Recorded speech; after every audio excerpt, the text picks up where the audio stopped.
తెలంగాణ ప్రభుత్వం రెండో విడత హరితహారం కార్యక్రమాన్ని ప్రతిష్టాత్మకంగా చేపట్టనుంది. నల్గొండ జిల్లాలో సీఎం కేసీఆర్ హరితహారం ప్రారంభించనున్నారు. భారీ సంఖ్యలో మొక్కలు నాటేందుకు అన్ని ఏర్పాట్లు చేశారు. అయితే మొక్కలు నాటి చేతులు దులుపుకుంటే సరిపోతుందా?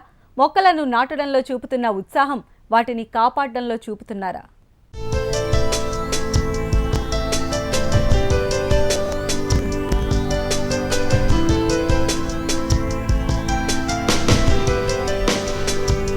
ఈ మధ్య చూసినట్లయితే కేసీఆర్ గారు అంటే అతిపెద్ద జాతీయ జెండా ఆవిష్కరించడం కావచ్చు, రేపు జరగబోతున్న హరితహారం కావచ్చు, అంటే ఒక ఇన్నోవేటివ్ ప్రోగ్రామ్స్తో వెళ్తున్నారని మనం అనుకోవచ్చు. అంటే హరితహారం అంతటా చేస్తున్నారు, తెలంగాణలో చేస్తున్నారు, ఆంధ్రప్రదేశ్లో చేస్తున్నారు, మంచి ప్రోగ్రామ్. కానీ సమస్య ఏంటంటే మనము ఎన్ని చెట్లు నాటామన్నది కాదు, ఎన్ని చెట్లు ఆఖరికి మిగిలినాయని. మేము చిన్నప్పుడు మా నాన్న దగ్గర కూర్చొని, నాన్న నేను ఈ క్లాస్ చెప్పచ్చి సంపాదించిన, ఇంకా ఈ పని చేసి సంపాదించిన, ఈ 2 ఆర్టికల్స్ అవన్నీ నాకు చెప్పకరా, బ్యాలెన్స్ బ్యాంకులో ఎంత ఉందని చెప్పండి రావాడు. ఇప్పుడు కేసీఆర్ గారికి, చంద్రబాబు నాయుడు గారికి చెట్లు నాటుతున్నారు, మనం ఆహ్వానించాలి. కానీ చెట్లు మిగిలిన బ్యాలెన్స్ ఎన్ని చెట్లు మిగిలినాయి అనేది క్వశ్చన్. ఎంత ఏమైనా అదొక పెద్ద సమస్య. నాటడం ఒక ఎత్తు అయితే వాటిని సాకడం మరో ఎత్తు. సో ఆ సాకడం అనేది ఒక పెద్ద ఛాలెంజ్. వాటర్ ఉండాలి, వాటిని జాగ్రత్తగా చేయాలి.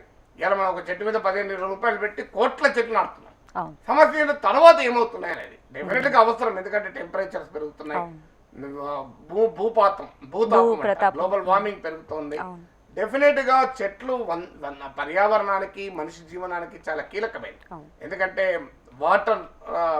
వాటర్ హార్వెస్టింగ్ లో చెట్లు చాలా కీలకమైనవి. భూమి కోతను అంటే ఈ సాయిల్ ఎరోషన్ అంటాం, ఈ భూమి కోతను నివారించడంలో చెట్లు చాలా కీలకమైనవి. భూమి పై లేయర్ అంటే మోస్ట్ ఫెర్టైల్ లేయర్ అనేది top layer of the earth soil. ఆ టాప్ లేయర్ ను కాపాడుకోవడంలో చెట్లు చాలా కీలకమైనవి. ఇలాంటి అనేకమైనటువంటి ప్రయోజనాలు భూసార పరిరక్షణలో చెట్లు కీలకమైనవి.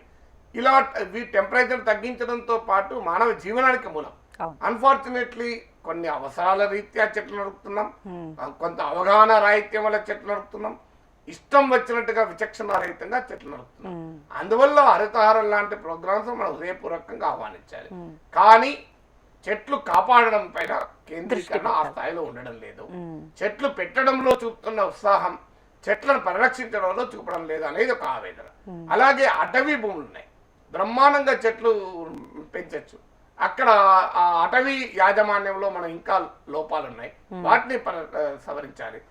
అల్టిమేట్ గా పౌర సమాజం రియాక్ట్ అయితే తప్ప ఇట్లాంటి లక్ష్యాలు సాధించలేము. కేవలం ప్రభుత్వాలతో చేయడం అనేది ఆచరణలో సాధ్యం కాదు. ఇక ఇవి